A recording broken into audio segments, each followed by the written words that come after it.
You had Thanksgiving and Christmas and other holidays. You hosted all sorts of stuff, parties, and then you sent the kids off to college. And now that the kids are gone, you got this dining room table that seats 12 people that hasn't been used in 3 years, and you haven't had more than about 4 or 5 people at it. And you've got a guest bedroom that's now turned into a junk room, maybe 2 or 3 that are just sitting there waiting for something. And the question you start asking yourself is, even if I haven't said it out loud, does the house still fit my life? Now, here's the thing. That question alone, just asking it can feel like betrayal because you worked so hard for all of this.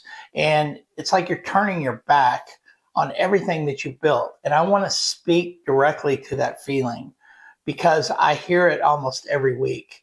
You're not betraying anything. You're just paying attention. And paying attention to your actual needs right now, it's not really anything weak or failure. It's wisdom because you're aware of what's going on. So let's talk about this practically for a moment, because right sizing isn't just some emotional conversation, or you can call it downsizing. There's a very real cost to staying in a home that no longer fits you. And I'm not just talking about the mortgage. I'm talking about the utilities. I'm talking about 4,000 square foot home that doesn't care that you're only using 1,800 square feet of it. And it costs the same to heat and cool it regardless. I'm not talking about the maintenance, the lawn, the pool, if you have one, the repairs, and all the scales of size that the house, it's not the size of your actual life.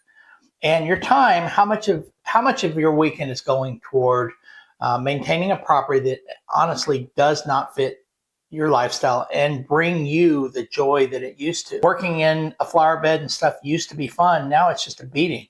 And I've had people tell me they feel like they're working for their house instead their house is working for them.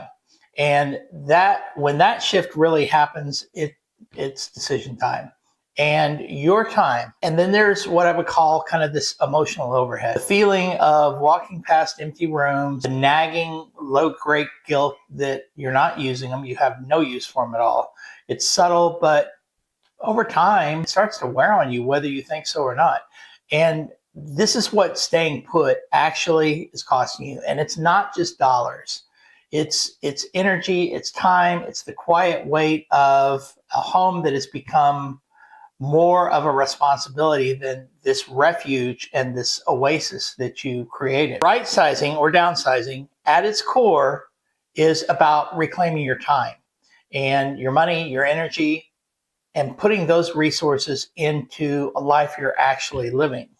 Whether it's taking more vacations, exercising more, being more social, whatever it is, it's not the life that you had 15 years ago. Now, here's the thing. And I'm 62 years old, so I can speak from this directly.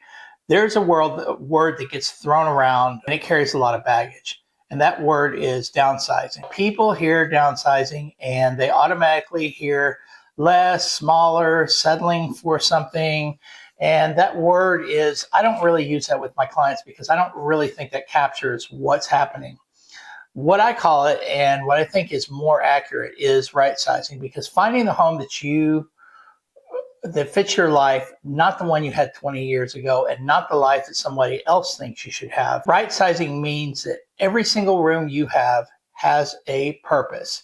While you're heating a wing or an upstairs with a game room and all that stuff that you're not even using, almost immediately they feel lighter. And there's a relief in that simplicity, in alignment that you genuinely cannot understand until you've experienced it. And I've experienced it for myself, so I can tell you firsthand. And it's not, like I said, it's not settling. I'm just aligning myself differently, as you can be, between how you live and where you live and what is your next chapter going to deserve.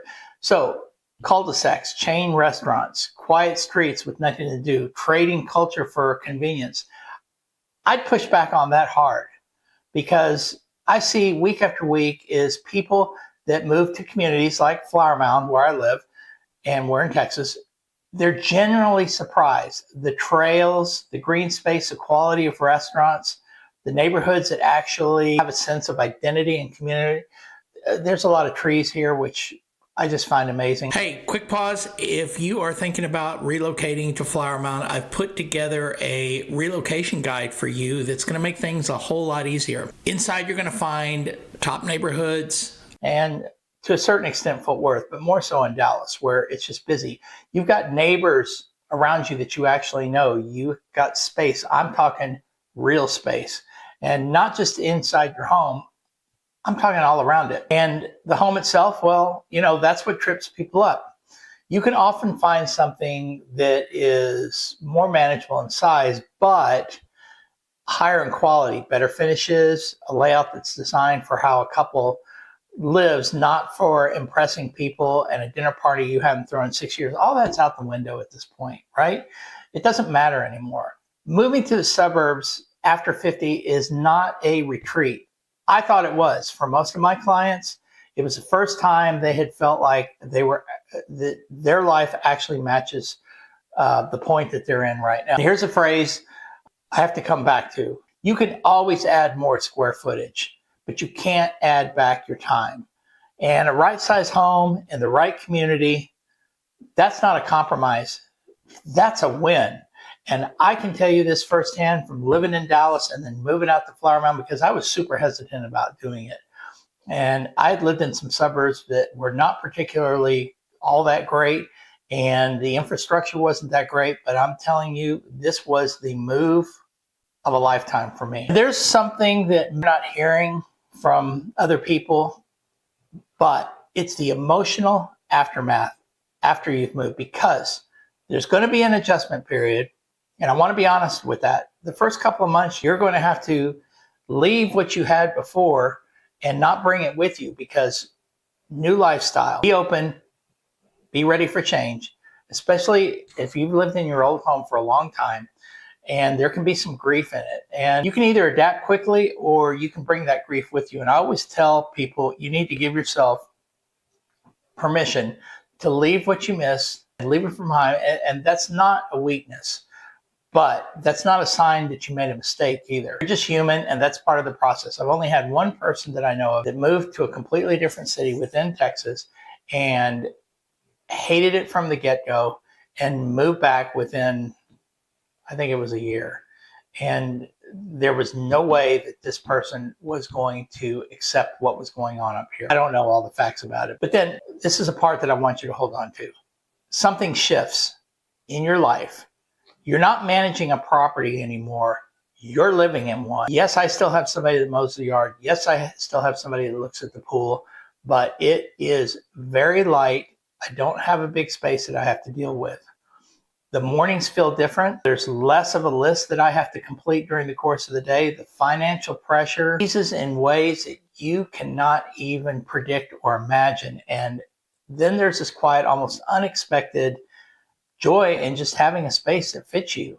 And precisely exactly the way a good pair of shoes would fit you, or a nice shirt that fits you comfortably, and stuff that you've been breaking in for 10 years, shoes or shirts or whatever. And then all of a sudden you move into this house and it just fits right away. And I've had people tell me that they've personally kind of rediscovered themselves by doing things like walking and going to restaurants that are not super crowded and they're being edged out, because their free time, they're not really in maintenance mode anymore. They have time, they have energy, they have a home that serves them instead of them serving their home. And does that sound peaceful or does it sound heavy? Your gut's going to give you the answer at the end of the day. And I think most people already know what the answer is. So here's what I'm going to leave you with.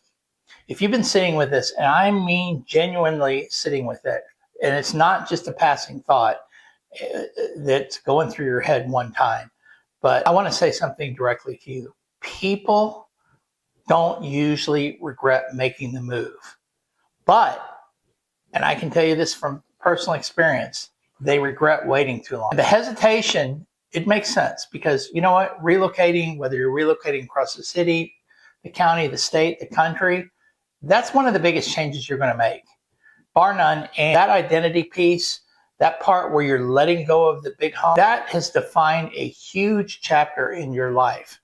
And that takes time to process it. And believe me when I say I'm not minimizing it. I sat with people and I know that this is a real deal, but the question I would ask you to sit with, and I've got this written down, what is it costing you to delay the life that you actually want? And I'm not just talking about financially. What does it cost you in time and energy in the mornings and weekends that you could be doing something else? Even if your home was working for you, what are you doing instead of not managing that house? What would it be like on the other side of this? So right sizing, this is not about real estate. This is not a real estate sale. It's about square footage. It's about alignment. It's about your next chapter.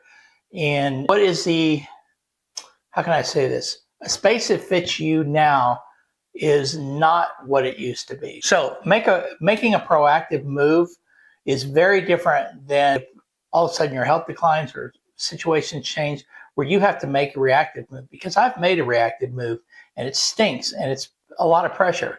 And as long as you're still in a position to choose it. If you're thinking about Flower Mound or the North Texas area, you can call me. We can discuss whatever.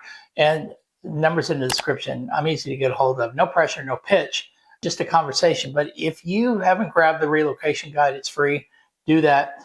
But tell me in the comments, where are you at in this? What are you thinking about when you're right sizing? What fears do you have? Have you already made the move and things have just turned out peachy keen, or the other way? So I read every single one. I'm Chris Hooper, Chris Hooper Realty. I'll see you next time.